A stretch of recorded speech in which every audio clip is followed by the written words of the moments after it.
എല്ലാവർക്കും നമസ്കാരം. Market structure അനാലിസിസിന്റെ മറ്റൊരു വീഡിയോയിലേക്ക് എല്ലാവർക്കും സ്വാഗതം. നമ്മൾ ലാസ്റ്റ് ടൈം ആയിട്ട് പറഞ്ഞിരുന്നത് ബാങ്ക് നിഫ്റ്റിയുടെ ചാർട്ടുകളൊക്കെ ചാർട്ടുകൾ അനലൈസ് ചെയ്ത് വെച്ചിട്ട് നമ്മൾ ലാസ്റ്റ് പറഞ്ഞിരുന്നതെന്ന് വെച്ചാൽ ബാങ്ക് നിഫ്റ്റി ഇപ്പോൾ ഒരു അഗ്രസീവായിട്ട് മുകളിലേക്ക് ഒരു ഗ്യാപ്പ് അപ്പ് തന്ന് പോയി. 2 ദിവസം മുമ്പ് പോയി. അവിടെ ഒരു സപ്ലൈ സോൺ ഉണ്ടായിരുന്നു. അവിടെ നിന്ന് മാർക്കറ്റ് ഒരു റിവേഴ്സിൽ പ്രതീക്ഷിക്കുന്നത് ഓൾമോസ്റ്റ് പ്രോബബ്ലി നമ്മുടെ ഒരു ഗ്യാപ്പ് ഉണ്ട്. ആ ഗ്യാപ്പ് ഫില്ല് ചെയ്യാനും ഓൾമോസ്റ്റ് ഒരു 50% കറക്ഷൻ തരാനും സാധ്യത ഉണ്ട് എന്നുള്ള രീതിയിൽ നമ്മൾ പറഞ്ഞിട്ടുണ്ടായിരുന്നു, നിഫ്റ്റിയിലും ബാങ്കിലും. ഒപ്പം ബാങ്കിന്റെ പ്രധാനപ്പെട്ട സ്റ്റോക്സും, നമ്മുടെ പ്രധാനപ്പെട്ട വെയിറ്റേജ് സ്റ്റോക്സും അതുപോലെ തന്നെ ഒരു പെർഫോമൻസ് നമ്മൾ പ്രതീക്ഷിക്കുന്നുണ്ട് എന്നുള്ള രീതിയിൽ പറഞ്ഞത്. സോ അതിന്റെ അനാലിസിസ് എന്താണ്, ഇപ്പോൾ എന്താണ് അതിന്റെ സ്ട്രക്ചർ ഇങ്ങനെ നിൽക്കുന്നത് എന്നുള്ളത് നമുക്ക് ജസ്റ്റ് ഒന്ന് നോക്കാം.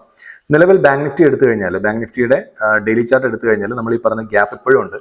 മാർക്കറ്റ് ഇന്നലെ ജസ്റ്റ് ഒന്ന് റിവേഴ്സിൽ തന്നിരുന്നു. ഗ്യാപ്പ് പോയി സപ്ലൈ ജസ്റ്റ് ഒരു വിക്ക് കൊണ്ട് ബ്രേക്ക് ചെയ്ത് വീണ്ടും ആ ഒരു ഗ്യാപ്പ് ഫില്ലിങ്ങിന് വേണ്ടി തയ്യാറെടുക്കുന്നുണ്ടായിരുന്നു.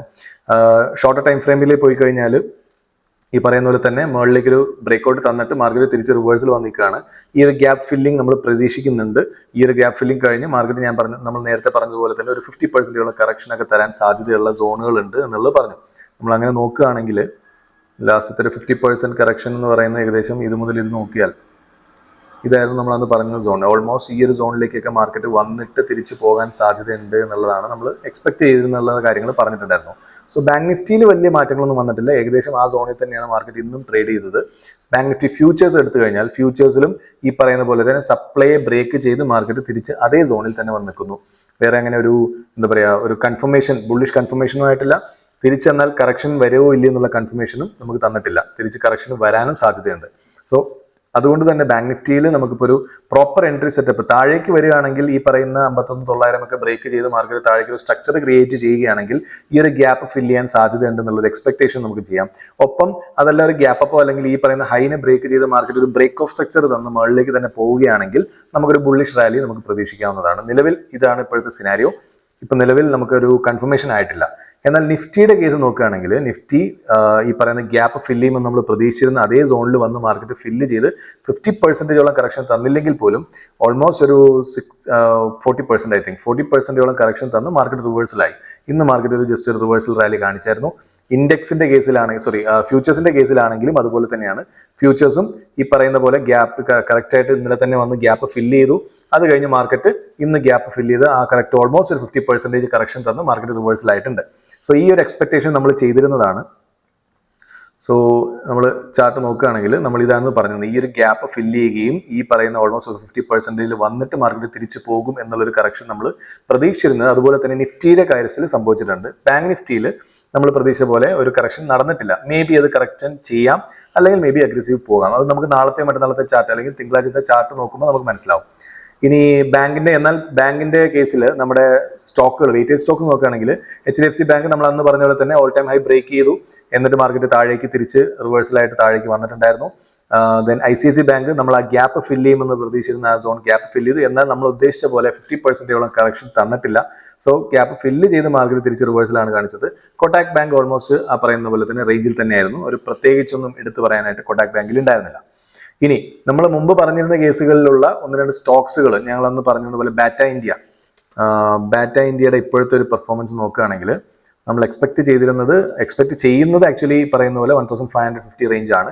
എന്നാലും ഓൾമോസ്റ്റ് ഒരു 1:1 റേഞ്ച് അല്ലെങ്കിൽ 1:1.5 റേഞ്ചൊക്കെ എത്തുമ്പോൾ നിങ്ങളുടെ ഒരു പ്രോഫിറ്റ് ബുക്കിംഗ് നിങ്ങൾ നടത്താമെന്ന് പറഞ്ഞ് ആ സോണിലേക്ക് മാർക്കറ്റ് ഏകദേശം എത്തിയിട്ടുണ്ട്. 50% അല്ലെങ്കിൽ 60% നിങ്ങൾക്ക് പ്രോഫിറ്റ് ബുക്കിംഗ് നടത്താനുള്ള സോണിലേക്ക് എത്തി. 1420, 1430 റേഞ്ചൊക്കെ എന്ന് പറയുന്നത് അത്യാവശ്യം കുഴപ്പമില്ലാത്തൊരു റെസിസ്റ്റൻസും കൂടെയുള്ളൊരു സോണാണ്. മേ ബി അവിടെ നിന്ന് മാർക്കറ്റ് റിവേഴ്സൽ, ഈ സോണിൽ നിന്നൊക്കെ മാർക്കറ്റ് റിവേഴ്സൽ തരാം. സോ 1430-40 എന്ന് പറയുന്ന ഒരു സേഫസ്റ്റ് സോണിൽ മാക്സിമം പ്രോഫിറ്റ് ബുക്ക് ചെയ്യുന്നത് സേഫസ്റ്റ് വഴിയായിരിക്കും എന്നുള്ളതാണ്.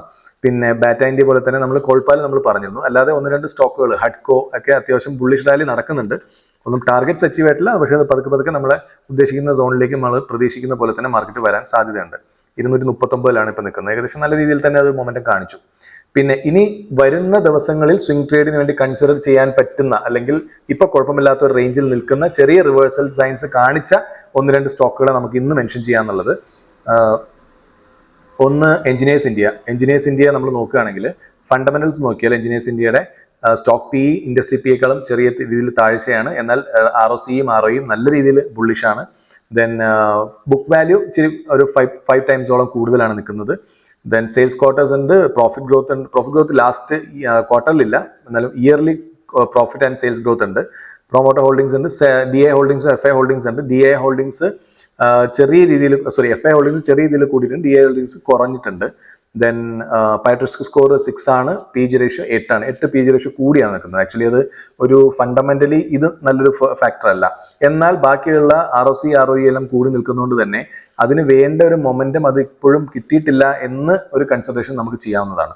അങ്ങനെ നോക്കിക്കഴിഞ്ഞാൽ ഡെയിലി ടൈം ഫ്രെയിമിൽ എടുത്തു കഴിഞ്ഞാൽ മാർക്കറ്റ് ഇപ്പോൾ ഡെയിലി ടൈം ഫ്രെയിമിൽ ഏകദേശം മാർക്കറ്റ് റിവേഴ്സൽ സൈൻ, അതായത് ക്യാരക്ടർ ചേഞ്ച് തന്നിട്ടില്ല, ക്യാരക്ടർ ഷിഫ്റ്റ് കാണിക്കണം എന്നുണ്ടെങ്കിൽ ഏകദേശം 206 ക്രോസ് ആവണം. എന്നാലും 1 അവർ ചാർട്ടിലൊക്കെ അത്യാവശ്യം ബുള്ളിഷ് റാലി സ്റ്റാർട്ട് ചെയ്തതായിട്ട്, ക്യാരക്ടർ ഷിഫ്റ്റ് തന്ന് മാർക്കറ്റ് ബുള്ളിഷ് റാലി സ്റ്റാർട്ട് ചെയ്തതായിട്ട് നമുക്ക് കാണാൻ പറ്റും. സോ ഇതും ഈ പറയുന്ന പോലെ തന്നെ ഒരു 1:2, ഞാനിപ്പോൾ പറയുകയാണെങ്കിൽ ഒരു 1 സെക്കൻഡ്, റാലി ഇപ്പം നമ്മൾ ഈ പറയുന്ന സ്റ്റോപ്പ് ലോസ് വയ്ക്കുകയാണെങ്കിൽ ബെറ്റർ എപ്പോഴും ഡിമാൻഡ് താഴെ തന്നെ സ്റ്റോപ്പ് ലോസ് വയ്ക്കുന്നത്. 35 പോയിന്റ്സ് സ്റ്റോപ്പ് ലോസ് വെച്ചുകൊണ്ട് മാർക്കറ്റ് നോക്കിയാൽ ഒരു 1:1.5 റേഞ്ച് ഒക്കെ നോക്കിയാൽ മതിയാവും. 250, 256, 288 റേഞ്ചിലേക്കൊക്കെ നമുക്ക് ടാർഗറ്റ് ചെയ്യാൻ പറ്റുന്ന ഒരു സ്റ്റേജിലാണ് ഇപ്പം നിലവിലുള്ളത്. ഓൾ ടൈം ഹൈ ടാർഗറ്റ് ചെയ്യണം എന്നില്ല, കാരണം ഫണ്ടമെന്റലി അത്ര ഇതല്ല, ചില പോയിന്റ്സ് വീക്കാണ് എഞ്ചിനീയേഴ്സ് ഇന്ത്യനെ സംബന്ധിച്ചിടത്തോളം. So next one Zydus life. Zydus life ഇന്ന് ഫാർമ സെക്ടർ നല്ല മൊമെന്റം ഉണ്ടായിരുന്നു. ഇന്ന് ഫാർമ സെക്ടറിന്റെ ചാർട്ട് നോക്കിയായിരുന്നു ആരെങ്കിലും? നമ്മൾ എപ്പോഴും ഞാൻ പറയാറുള്ളതാണ് നമ്മുടെ ഒരു ഇൻഡെക്സും കൂടി നോക്കി പോകണം എന്നുള്ളത്. CNX ഫാർമ, CNX ഫാർമയുടെ ഇന്നത്തെ ചാർട്ട് നോക്കി കഴിഞ്ഞാൽ കണ്ടോ, അഗ്രസീവായിട്ടൊരു ബുള്ളിഷ് മൊമെന്റം തന്നൊരു ദിവസമാണെന്ന്. ആക്ച്വലി ഓൾമോസ്റ്റ് ഒരു 3% മാർക്കറ്റ് ബുള്ളിഷ് റാലി തന്നിട്ടുണ്ടായിരുന്നു. അതുകൊണ്ട് തന്നെ സിപ്ല, സൈഡസ് ലൈഫ്, പിന്നെ ഓറോ ഫാർമ, അങ്ങനെ ഒരു 4-5 സ്റ്റോക്കുകൾ നല്ല പെർഫോമൻസ് വന്ന ദിവസമാണ് ഇന്നത്തെ ദിവസം. സോ ഫാർമസ്യൂട്ടിക്കൽ ഇൻഡെക്സ് മൂവ്മെന്റ് നല്ല രീതിയിൽ മുകളിലേക്ക് ഉണ്ടെന്ന് നിങ്ങൾക്ക് മനസ്സിലാവുന്നുണ്ടെങ്കിൽ ഫാർമയിലുള്ള അത്യാവശ്യം ബുള്ളിഷ് ആയിട്ടുള്ള അല്ലെങ്കിൽ അത്യാവശ്യം മൊമെന്റം സ്റ്റോക്കുകളിൽ, അതല്ലെങ്കിൽ അത്യാവശ്യം ക്യാപിറ്റൽ വൈസിൽ മാർക്കറ്റ് ക്യാപിറ്റലിൽ ബുള്ളിഷ് ആയിട്ട് നിൽക്കുന്ന സ്റ്റോക്കുകളിൽ നിങ്ങൾക്ക് ഇൻവെസ്റ്റ് ചെയ്യാന്നുള്ളതാണ്. സോ അങ്ങനെ നിങ്ങൾക്ക് ഈ പറയുന്ന പോലെ ഫാർമസ്യൂട്ടിക്കൽ സെക്ടറിൽ നിങ്ങൾക്ക് ഒരു ഇൻവെസ്റ്റ്മെന്റ് നടത്താമായിരുന്നു. ആ ഒരു സെക്ടർ വെച്ച് നോക്കുമ്പോൾ സൈഡസ് ലൈഫ് ഇപ്പോൾ ഫണ്ടമെന്റലി നോക്കിക്കഴിഞ്ഞാൽ സ്റ്റോക്ക് പി ഇൻഡസ്ട്രി പിയേക്കാളും കുറവാണ്. ROCയും ROEയും ഉണ്ട്. ബുക്ക് വാല്യൂ ഈ പറയുന്ന പോലെ വേരിയേഷൻ ഉണ്ട്. ക്വാർട്ടർലിയും sales profit and sales growth ഉണ്ട്. ദെൻ പൈട്രിസ്ക് സ്കോർ കൂടി നിൽപ്പുണ്ട്. പേജ് റേഷ്യോ 1 അടുത്ത് നിൽക്കുന്നു. ദെൻ FI ഹോൾഡിംഗ്സും DI ഹോൾഡിംഗ്സ് ഉണ്ട്. FI ഹോൾഡിംഗ്സ് കൂടുതൽ ഈ കഴിഞ്ഞ ക്വാർട്ടറിൽ കൂടിയിട്ടുണ്ട്, DI ഹോൾഡിംഗ്സ് കുറഞ്ഞു. വിച്ച് മീൻസ് DISൽ നിന്നാണ് FIs വാങ്ങിയിട്ടുള്ളതെന്ന് അർത്ഥം. സോ ഇത്രയും കാര്യങ്ങൾ മനസ്സിലാക്കി ഡെപ്റ്റ് ഡേയ്സ് 100-ന് താഴെയാണെങ്കിൽ പോലും നല്ല ഒരു വേരി അല്ല അത്. ആക്ച്വലി ഇതൊരു കൂടി നിൽക്കുകയാണെന്ന് തന്നെ പറയാം. എന്നാലും പ്രീവിയസ് ഇത് നോക്കുമ്പോൾ, പ്രീവിയസ് ആയിട്ടുള്ള ഡാറ്റാസ് നോക്കുമ്പോൾ ഡെപ്റ്റ്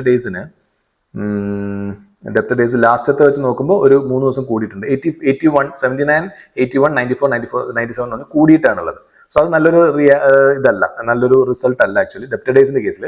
ബട്ട് എന്നിരുന്നാലും ചാർട്ട് വൈസ് നോക്കുമ്പോൾ, വീക്ക്ലി ചാർട്ട് എടുത്ത് നോക്കുമ്പോൾ തന്നെ അത്യാവശ്യം നല്ലൊരു പ്രോപ്പർ ഒരു ഡിമാൻഡിന്റെ മാർക്കറ്റ് റിവേഴ്സലാവാൻ സാധ്യതയുള്ള സോണാണ്. പ്ലസ് ഈ പറയുന്ന ഒരു ഷോർട്ടർ ടൈം ഫ്രെയിമിലേക്ക് വരുമ്പോൾ, 1 അവറിലേക്ക് വരുമ്പോൾ നമുക്കൊരു ക്യാരക്ടർ ചേഞ്ച് തന്നിട്ടുണ്ടോ എന്ന് ചോദിച്ചാൽ സപ്ലൈ ഇപ്പോഴും ഹോൾഡിംഗ് ആണ്. സപ്ലൈ ബ്രേക്ക് ആയതിനു ശേഷം നമുക്കൊരു എൻട്രി പ്ലാൻ ചെയ്യാം. അങ്ങനെ പ്ലാൻ ചെയ്യുകയാണെങ്കിൽ നിങ്ങൾക്ക് ഏകദേശം എൻ്റെ സ്റ്റഡീസ് വെച്ചിട്ട് ഞാൻ പ്ലാൻ ചെയ്യുന്നുണ്ടെങ്കിൽ ഏകദേശം ഞാൻ ഈ പറയുന്നതല്ല 70 to 80 പോയിന്റ്സ് ലോസ് കീപ്പ് ചെയ്യുക. കാരണം ഈ ഒരു ഡിമാൻഡ് ഹോൾഡിംഗ് ആണെങ്കിൽ മാത്രമേ നമ്മൾ ഇതൊരു ട്രേഡ് എക്സിക്യൂട്ട് ചെയ്തിട്ട് കാര്യമുള്ളൂ. അല്ലെങ്കിൽ നമുക്കൊരു കാര്യം ലാസ്റ്റത്തെ ലോ ബ്രേക്ക് ആവുന്നവരെ നമുക്ക് വെയിറ്റ് ചെയ്യാം. വിച്ച് മീൻസ് ഒരു 59 പോയിന്റ്സ് സ്റ്റോപ്പ് ലോസ് വെച്ചുകൊണ്ട് ഈ ലാസ്റ്റത്തെ ഒരു ഹൈ ടാർഗറ്റ് ചെയ്താൽ 1:1.3 എന്ന് പറയുന്ന ഫസ്റ്റ് ടാർഗറ്റ് കിട്ടും. അത് കഴിഞ്ഞാൽ നമ്മുടെ സെക്കൻഡ് ടാർഗറ്റ് എന്നത് 1:2.5 ആണ്. ഏകദേശം 1133 എന്ന് പറയുന്ന സെക്കൻഡ് ടാർഗറ്റിലേക്ക് നമുക്ക് ടാർഗറ്റ് ചെയ്യാം. ഇതിന്റെ മൊമെന്റം നോക്കിയതിന് ശേഷം ഞാൻ ഈ പറഞ്ഞ പോലെ ഫസ്റ്റ് ടാർഗറ്റ് കഴിയുമ്പോൾ നിങ്ങളുടെ ഒരു പേഴ്സണൽ ആയിട്ട് നിങ്ങൾക്ക് തോന്നുന്നതാണ് ഒരു പ്രോഫിറ്റ് ബുക്കിംഗ് നടത്തണം എന്നുണ്ടെങ്കിൽ നിങ്ങൾക്ക് പ്രോഫിറ്റ് ബുക്കിംഗ്സ് നടത്താം. ഇപ്പോൾ എൻ്റെ പേഴ്സണലി ഞാനൊരു 60 to 70% ഞാൻ പ്രോഫിറ്റ് ബുക്ക് ചെയ്ത് ബാക്കിയുള്ളത് ഞാൻ റാലി നടത്താറുള്ളൂ. സോ ഈ പറയുന്ന പോലെ എൻ്റെ പേഴ്സണൽ വ്യൂസ് ആണ് ഞാനിതിൽ ഷെയർ ചെയ്യുന്നത്. എൻ്റെ വ്യൂസ് ആണ് പറയുന്നത്. ഒരിക്കലും നിങ്ങൾ ഈ എടുക്കണമെന്നല്ല പറയുന്നത്. നിങ്ങളുടെ സ്റ്റഡി പർപ്പസിന് വേണ്ടി നിങ്ങൾ നോക്കുക, വാച്ച് ചെയ്യുക, എങ്ങനെയുണ്ട് ഈ സ്റ്റോക്കുകൾ മൊമെന്റം തരുന്നുണ്ടോ എന്നുള്ളത് മനസ്സിലാക്കുക. അതുപോലെ തന്നെ നമ്മൾ ഇത്രയും നാളും ബെയറിഷ് ആയിട്ടിരുന്ന കൊച്ചിൻ ഷിപ്പ്യാർഡ് ആണ് നെക്സ്റ്റ് സ്റ്റോക്ക്. ROCയും ROEയും നല്ല രീതിയിലുണ്ട്. ഫണ്ടമെന്റലി ആക്ച്വലി കൊച്ചിൻ ഷിപ്പ്യാർഡ് നല്ല സ്റ്റോക്കാണ്. പക്ഷേ ഈ പറയുന്ന നെഗറ്റീവ് ന്യൂസസിന്റെ ഇമ്പാക്റ്റ് ആണ് കൊച്ചിൻ ഷിപ്പ്യാർഡിനെ തകർത്ത് കളഞ്ഞത്. സോ കൊച്ചിൻ ഷിപ്പ്യാർഡിന്റെ ചാർട്ട് നോക്കുകയാണെങ്കിൽ ലാസ്റ്റത്തെ ഒരു ഹൈ ഉണ്ടായിരുന്നു, 1 അവറിന്റെ അല്ലെങ്കിൽ ഡെയിലി ചാർട്ടിന്റെ ലാസ്റ്റത്തെ ഹൈ മാർക്കറ്റ് ബ്രേക്ക് ചെയ്തു. ഇന്നലെ ബ്രേക്ക് ചെയ്തു, ഇന്ന് മാർക്കറ്റ് റിവേഴ്സിൽ വന്ന് വീണ്ടും അത് ഹൈയിലേക്ക് പോകുന്നുണ്ട്. സോ ഇതൊരു ബുള്ളിഷ് റാലി നടത്താൻ സാധ്യതയുള്ള ഒരു സ്റ്റോക്കാണ്. ഇനി ഒരു ബുള്ളിഷ് റാലി നമുക്ക് പ്രതീക്ഷിക്കാവുന്ന സ്റ്റോക്കാണ്. സോ ഇങ്ങനെ നോക്കുകയാണെങ്കിൽ നമ്മൾ ഈ പറയുന്ന പോലെ ഇപ്പോൾ ആക്ച്വലി ഒരു എൻട്രി പോയിന്റ് ആയിട്ട് ഞാൻ കൺസിഡർ ചെയ്യുന്നു, എൻ്റെ പേഴ്സണൽ വ്യൂവിൽ ഞാൻ കൺസിഡർ ചെയ്യുന്നു. ഇത്രയും ഞാൻ വലിയൊരു സ്റ്റോപ്പ് ലോസ് വയ്ക്കത്തില്ല, ഏകദേശം ഒരു 100-150 പോയിന്റോളം സ്റ്റോപ്പ് ലോസ് വെച്ചുകൊണ്ട് ഒരു 1:2 അതേ ഞാൻ ടാർഗറ്റ് ചെയ്തുള്ളൂ. 1:2 ടാർഗറ്റ് നമുക്ക് പ്രതീക്ഷിക്കാം. ഇവിടെ ഒരു സപ്ലൈ സോൺ ഉള്ളതുകൊണ്ട് തന്നെ ഇതിന് മുകളിലേക്ക് ഞാൻ അധികം ടാർഗറ്റ് ചെയ്യത്തില്ല. സോ ഇതാണ് ഞാൻ ഉദ്ദേശിക്കുന്ന സോൺ. ഈ ഒരു സോണിലേക്ക് മാർക്കറ്റ് വരും എന്ന് പ്രതീക്ഷിക്കുന്നു. സോ ഇത് 1:2 ആണ് ടാർഗറ്റ്. 1:1.5 ഒക്കെ ആകുമ്പോൾ ഞാൻ ഏകദേശം 60-70% പ്രോഫിറ്റ്സ് ബുക്ക് ചെയ്യാനാണ് എൻ്റെ പ്ലാൻ. സോ അതാണ് ഞാൻ ഉദ്ദേശിക്കുന്നത്. ഇത് കൊച്ചിൻ ഷിപ്പ്യാർഡിന്റെ കേസാണ്. അടുത്ത മറ്റൊരു സ്റ്റോക്കാണ് GSFC അഥവാ Gujarat state fertilisers and chemicals.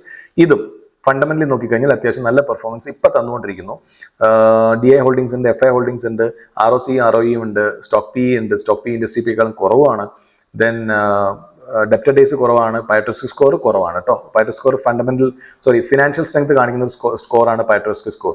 So അത് കുറവാണെങ്കിൽ ഫിനാൻഷ്യലി എത്ര നല്ലതല്ല എന്ന് നമുക്ക് പറയാം. എന്നാലും PG റേഷ്യോ കൂടുതലുമാണ്, നല്ലതല്ല. സോ ഫണ്ടമെന്റലി ഒരു ആവറേജ് ആണെങ്കിൽ പോലും സ്റ്റോക്കിലെ ടെക്നിക്കൽ വൈസിൽ GSFC എന്ന് പറയുന്ന സ്റ്റോക്ക് ഓൾമോസ്റ്റ് നമ്മളെ ഒരു പ്രോപ്പർ വീക്കിലി മുമ്പ് പല സമയങ്ങളിലും പുള്ളിഷായിട്ട് വന്നിട്ടുള്ള പ്രോപ്പർ വീക്കിലി ഒരു 200 റുപ്പീസിന്റെ ആ റേഞ്ചിൽ നിന്ന് മാർക്കറ്റ് റിവേഴ്സലായി ബുള്ളിഷായി ഡെയിലി ചാർട്ടിൽ ലാസ്റ്റത്തെ ഹൈ ബ്രേക്ക് ചെയ്തു. ഇന്ന് ബ്രേക്ക് ചെയ്തു. മേ ബി നാളെ ഒരു ചെറിയ റിവേഴ്സൽ കാണാം, അല്ലെങ്കിൽ ചിലപ്പോൾ റാലി തന്നെ കണ്ടിന്യൂ ചെയ്യാൻ സാധ്യതയുണ്ട്.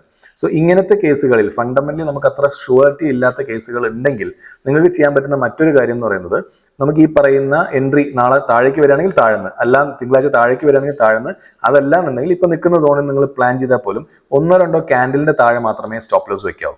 സപ്പോസ് അത് തിരിച്ചു വന്ന് സ്റ്റോപ്പ് ലോസ് ഹിറ്റ് ചെയ്യുകയാണെങ്കിൽ ഹിറ്റ് ചെയ്തോട്ടെ, വേറെ ഒന്നും കൊണ്ടല്ല. നമുക്ക് അത് കഴിഞ്ഞ് പിന്നീട് ഒരു റിവേഴ്സൽ കിട്ടുമ്പോൾ നമുക്ക് വീണ്ടും എൻട്രിക്കുള്ള ചാൻസ് ഉണ്ട്, നമ്മൾ വലിയ ലോസിലേക്ക് പോകത്തില്ല. സോ അതുകൊണ്ട് 1:2 റിസ്ക് റിവാർഡിൽ നിങ്ങൾക്ക് ഇവിടെ ഒരു നോർമൽ ട്രേഡ് പ്ലേസ് ചെയ്യാൻ സാധ്യതയുണ്ട്. എൻ്റെ പേഴ്സണൽ വ്യൂവിൽ ഞാൻ ട്രേഡ് പ്ലേസ് ചെയ്യാൻ പ്ലാൻ ചെയ്യുന്നുണ്ട്. സോ ഈ പറയുന്ന പോലെ നാളത്തെ തിങ്കളാഴ്ചത്തെ മൊമെന്റം നോക്കിയതിന് ശേഷം മാർക്കറ്റ് താഴേക്ക് വരുന്നുണ്ടോ എങ്ങനെയാണ് നോക്കിയതിന് ശേഷമേ ഞാൻ അതിൽ കൺഫർമേഷൻ എടുക്കത്തുള്ളൂ. നിലവിൽ ഡെയിലി ചാർട്ടിന്റെ കേസിൽ ഡെയിലി ഒരു ഹൈ ബ്രേക്ക് ചെയ്ത് മാർക്കറ്റ് ഒരു ബുള്ളിഷ് സിഗ്നൽ തന്നു. നിങ്ങൾക്കിപ്പോൾ ഒരു എൻട്രിക്കുള്ള സാധ്യതകൾ ഉണ്ടെന്നുള്ള സിഗ്നൽസ് തന്നിട്ടുണ്ട്. ബട്ട് നമുക്ക് വാച്ച് ചെയ്തിട്ട് ഒരു വെപ്രാളം വേണ്ട, അല്ലെങ്കിൽ ഒരു ധൃതിയുമില്ലാതെ സമാധാനത്തിൽ നമുക്കിത് ട്രേഡ് നോക്കിക്കൊണ്ട് അനലൈസ് ചെയ്തുകൊണ്ട് നമുക്ക് ട്രേഡ് എടുക്കാന്നുള്ളതേ ഉള്ളൂ. സോ ഞാൻ എൻ്റെ പേഴ്സണൽ വ്യൂസ് ആണ് ഷെയർ ചെയ്തത്. നിങ്ങളും ഇതെല്ലാം വാച്ച് ചെയ്യാനേ ഞാൻ പറയുന്നുള്ളൂ. ഒരിക്കലും നിങ്ങൾ ട്രേഡ്സ് എടുക്കണം എന്ന് ഞാൻ പറയുന്നില്ല. വാച്ച് ചെയ്യുക, പഠിക്കുക, മനസ്സിലാക്കുക, എന്നിട്ട് ബാക്കി ട്രേഡ്സ് നമുക്ക് അപ്ഡേറ്റ് ചെയ്യാം. Okay, so thanks for today.